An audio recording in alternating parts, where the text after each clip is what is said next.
ឲ្យខ្ញុំពន្យល់មែនទេពន្យល់អីទៅខ្ញុំមើលទៅអ្នកដែលត្រូវការការពន្យល់គឺពួកអ្នកឯងវិញទេ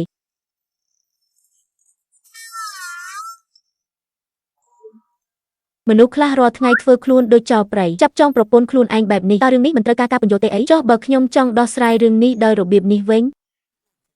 គិតមើលទៅ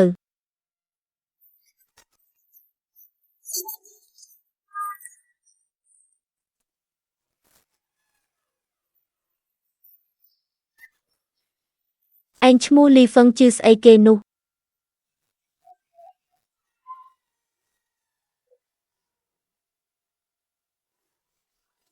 អាសត្វតិរិឆាននោះតែងតែហៅមនុស្សមកច្រើនណាស់ធ្វើឲ្យខ្ញុំពិបាករហូតដល់ឥឡូវយើងនៅតែទន់ខ្សោយលើកនេះខ្ញុំត្រូវតែទៅហើយខ្ញុំមើលទៅគឺឯងចង់ទៅដោយខ្លួនឯងទេតើទុនជ្រីណាស់តើឯងនៅខាងណាឲ្យប្រាកដប៉ុន្តែអ្នកស្រីតូចយើងគ្មានលុយទេតើយើងរត់គេចដោយរបៀបណាខ្ញុំគិតរកវិធីឃើញហើយប៉ាក់ឡានទៅក្នុងទូរបស់ខ្ញុំមានរបស់ប្រកបដោយម៉ាកល្បីច្រើនណាស់មិនចង់ទិញទេមែនទេត្រូវហើយខ្ញុំក៏មានកាបូបម៉ាកល្បីដែលផលិតមានអាសត្វតិឆានលីហ្វឹងជឿនោះវាមិនដែលគិតទុកឡើយបើយើងយកវាទៅលក់ដោយសម្ងាត់នោះយើងនឹងមានលុយសម្រាប់រត់គេចហើយម្ចាស់ថ្លៃឲ្យលើកនេះឯងត្រូវតែស្ដាប់ខ្ញុំកុំយកខោក្នុងទៅទៀតគឺទេកុំយកខោក្នុងទៅទៀតគឺទេយីហើយប្រតិបត្តិការមិនយកខោក្នុងយកតែរបស់នេះមិនយកខោក្នុងយកតែខោក្នុងតែមានតម្លៃថ្លៃរួចរាល់ហើយ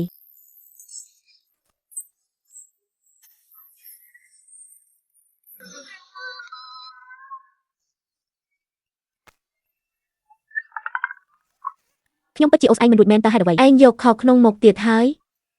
លោកស្រីតើអ្នកចង់ទៅណាទៅរៀបចំឡានមែនទេអ្នកជូនពួកយើងទៅកណ្ដាលក្រុងទៅពួកយើងទាំងពីរចង់ទៅដើរលំហែកាយបាតបើជួបមនុស្សមិនត្រូវគ្នាបោះបង់វាទៅនេះជាអ្វីឯងជួយទុកឲ្យខ្ញុំផងចាំពេលក្រោយកុំដើររកលក់ដេកជួយសងសឹកឲ្យខ្ញុំផងម្ចាស់ថ្លៃឲ្យឯងត្រូវតែមានចិត្តទូលាយជាងនេះបន្តិចចាំពេលដែលបងរកលុយបានបងនឹងទិញហាងនេះទាំងមូលឲ្យឯងតែម្ដងឃ្លានបាយហើយមែនទេណែចាំមើលតើនេះជាអ្នកណាមិនមែនជាស្រីមកពីជនបទរត់តាំងទេអីក្មេងស្រីជនបទរត់តាំងស្លៀកពាក់ឆើតឆាយបែបនេះតើជាអ្នកណាទៅនៅមាត់ទ្វារហាងគឺចូលចិត្តដូចជាឆ្កែអញ្ចឹងឯងកុំមកធ្វើចរិតបែបនេះនៅទីនេះកន្លែងខ្ពង់ខ្ពស់បែបនេះតើមនុស្សស្រែដូចជាឯងអាចចូលមកបានដែរឬរបស់នៅទីនេះឯងមានលុយទិញទេតើឯងស្គាល់ម៉ាកនេះទេប្រហែលជាស្គាល់ខ្លះហើយឧទាហរណ៍ដូចជាខោអាវដែលឯងកំពុងស្លៀកនេះគឺជាម៉ាក Channel Series ឆ្នាំ2000ថែរក្សាបានល្អមែនជាវត្ថុបុរាណហើយតើកុំមកនិយាយផ្ដេសផ្ដាសលោកប្រធានលីវនឹងនាំខ្ញុំទៅទិញស៊េរីថ្មីបំផុតមែនទេប្តីសម្លាញ់មែនទេប្តីកុំនិយាយមិនដឹងអីអ្នកណាជាប្តីនាងខ្ញុំនៅលីវទេគឺកញ្ញារតមែនទេម្នាក់ឯងទិញអស់ជាង60,000មិនថ្លៃទេមិនដឹងថាខ្ញុំមានកិត្តិយសអាចអញ្ចឹងកញ្ញាទៅពិសាអាហារពេលល្ងាចបានទេទើបតែអំបញ្ញមិញលោកហៅខ្ញុំថាប្តីសម្លាញ់ថាខ្ញុំជាស្រីដែលស្អាតបំផុតថានឹងត្រឡប់ទៅលេងលេះជាមួយលីហ្វឹងដើម្បីរៀបការជាមួយខ្ញុំចុះឥឡូវជួបស្រីកញ្ជ្រងនេះលោកប្រាជ្ញចិត្តភ្លាមអញ្ចឹងមែនទេមនុស្សប្រុសព្រានតែខ្ញុំផ្លាស់ប្ដូរគឺមកពីមុនខ្ញុំមិនដែលជួបនារីដែលមានអភិជនភាពដូចជាកញ្ញារតបែបនេះទេរតតាំងនាងជាស្រីកញ្ជ្រងខ្ញុំមើលទៅនាងឯងទេដែលជាស្រីកញ្ជ្រងនៃរបស់នាងគឺចង់និយាយថាតាំងរបស់ពួកយើងមានសម្រស់ពីធម្មជាតិស្អាតនិងតាក់ទាញអរគុណហើយប៉ុន្តែការធ្វើជាស្រីកញ្ជ្រងក៏ត្រូវមើលលើសមត្ថភាពដែរបើមើលតាមរូបរាងរបស់នាងឯងវិញខ្លាចតែទៅរៀនសូត្រក៏មិនមានលក្ខណៈសម្បត្តិគ្រប់គ្រាន់ដែរចាប់នៅតែជាចាប់ទោះបីជាដតរំសត្វខ្ងោកក៏មិនអាចខ្លាចជាខ្ងោកបានដែរច្រណែនស្លាប់ហើយស្យងសៀវម៉ាន់ច្រើនមកវិញស្អីគេនោះ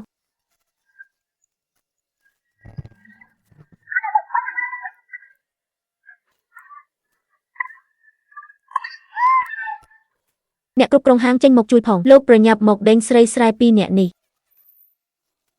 តែមិនដឹងមកពីណានេះចេញទៅភ្លាមទៅពួកនាងមិនសមនឹងនៅទីនេះទេសុំទោសលោកស្រីកញ្ញារតនិងកញ្ញាស៊ូគឺជាអតិថិជនវេបដ៏មានតម្លៃរបស់យើងស្អីគេ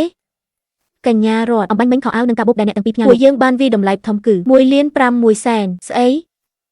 មិនអាចទៅរួចទេមិនអាចទៅរួចពួកនាងមានរបស់ទាំងនេះមកពីណាប្រកាសជាខ្លាំងហើយចុះបងមើលឥឡូវនេះរូបរាងនាងដូចជាសត្វស្វាញីតែដណ្ដើមចេញមិនបានក្នុងសួនសត្វអញ្ចឹងតើពួកនាងមានរបស់ម៉ាកល្បីច្រើនបែបនេះមកពីណាលួចគេមែនទេប្រកាសជាលួចមកហើយតើនាងដឹងដោយរបៀបណា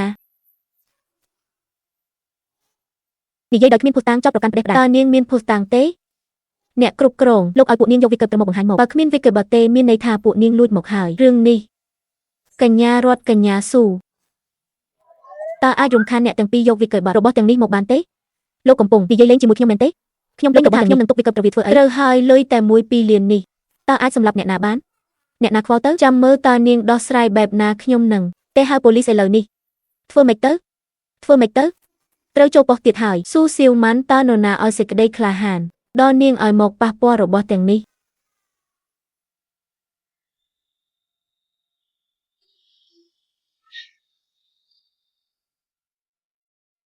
ស៊ូសៀវម៉ាន់តើនរណាឲ្យសេចក្តីក្លាហានដល់នាងឲ្យមកប៉ះពាល់របស់ទាំងនេះល្អណាស់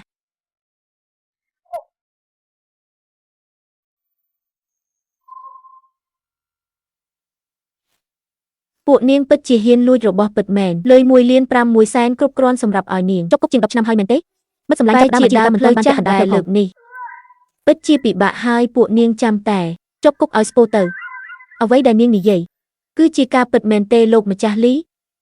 ពិតប្រាកដណាស់អាស្រ័យដៃមិនស្អាតទាំងពីរអ្នកនេះហ៊ានលួចរបស់គ្រួសារលីប៉ុន្តែលោកមិនបាច់ផ្ដល់រង្វាន់ឲ្យខ្ញុំទេខ្ញុំគ្រាន់តែជាមនុស្សមានយុត្តិធម៌ប៉ុណ្ណោះនាងម្នាក់នេះកាលពីនៅស្រែដើរតាមតាចាស់សុំទានឬសម្រាមលួចមន់លួចទាចរិតបែបនេះគឺកែមិនឡើងទេនាងនិយាយបង្កាច់បង្ខូចនៅមាននាងម្នាក់ទៀតស៊ូសៀវម៉ាន់ឬថាពេលនៅគ្រួសារស៊ូនាងបានលួចគ្រឿងអលង្ការរបស់ម្ដាយចុងឥឡូវនៅមកសហការជាមួយរដ្ឋតាំងទៀតពួកនាងទាំងពីរពិតជាកើតចេញពីសម្បុកចោលដូចគ្នាស័ក្តិសមគ្នាណាស់អាស្រ័យថោកទាបលោកម្ចាស់លី